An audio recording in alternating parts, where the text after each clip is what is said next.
provide you with the recipe for the Spanish rice, so here it is.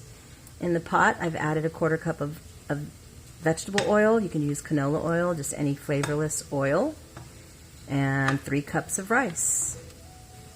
You want to heat your pot up with the oil for just a minute before you add the rice.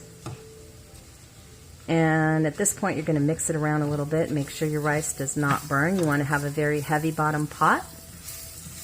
And at a certain point, I kind of let the rice sit so it does brown on the bottom and the top sort of remains less browned, and then I mix it up so it kind of looks speckled. I'll show you that in a minute. But right now I'm just browning it, so I'll be back. Alright, I'm shaking and I'm stirring throughout this process. You don't want to have it on high heat. It's getting there. You can let it sit so it starts to brown. Do not have this on high heat. I think I can't say that enough. Also, don't walk away from it at this point. You definitely want to be stirring it and shaking the bottom of the pot. You want to have a very heavy bottom pot. If you don't, you're really not going to have a good result. You really need to have a heavy bottom pot for this, as well as a heavy lid.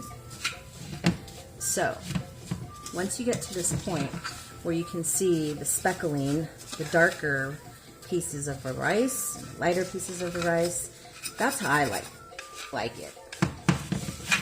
I don't wait for it all to go brown. So, once we get to this point, again, medium heat, not on high. This is the point where we can start to add the onions.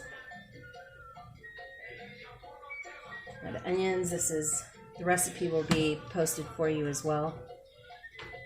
This is a heaping tablespoon of really fine, almost minced or grated onion.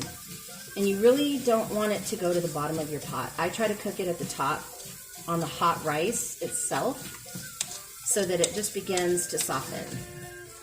Don't let it go to the bottom because it will have the potential to burn. So try to keep it just at the top of the rice, cooking on top of the hot rice. Once you have mixed that in for a few seconds, doesn't take very long, now you can add your tomato sauce. What I do is I make a well in the bottom of the pot, just like that, a little well. I add it. Carefully, it's going to splatter, and start mixing it. You want to coat your rice completely in this, and by doing this, you're sort of adding more depth of flavor to the tomato sauce. You don't want to use a Mexican tomato sauce. Mexican tomato sauces have spices in them and tend to be a lot more watery and just a different flavor profile. So we're going to use something like a Hunt's or just a generic brand would work. So you want to stir it until you coat all of the rice, just like this. Once you get to this point, you're going to add your liquid. The liquid is typical 2-to-1 ratio. To my 4 cups of water, I've added in a tablespoon of Better Than Bouillon chicken flavoring, chicken stock flavoring. You can see it's kind of at the bottom here. That's fine. Just mix it in. You don't have to add chicken flavored bouillon, but I like a little bit in it. You can also use a Knorr chicken bouillon flavor. You want to heat up your water in the microwave so that the bouillon will dissolve into it and you don't add cold water to the rice mixture.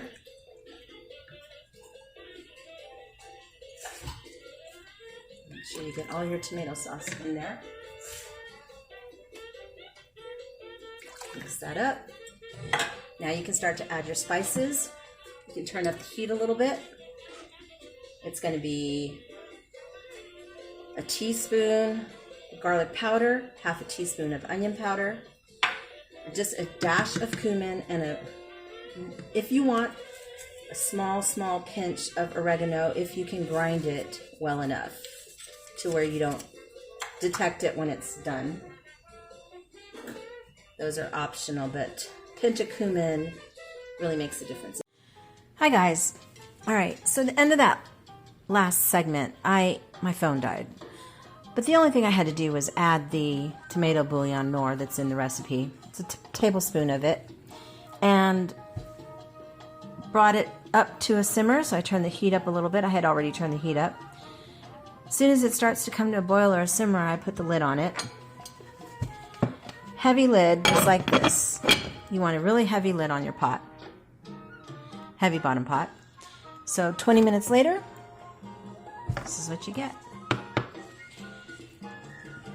A lot of us in New Mexico like it this way. It is basically what some people would call rice or pilaf style because it's fluffy, doesn't stick, it's not soggy, full of flavor.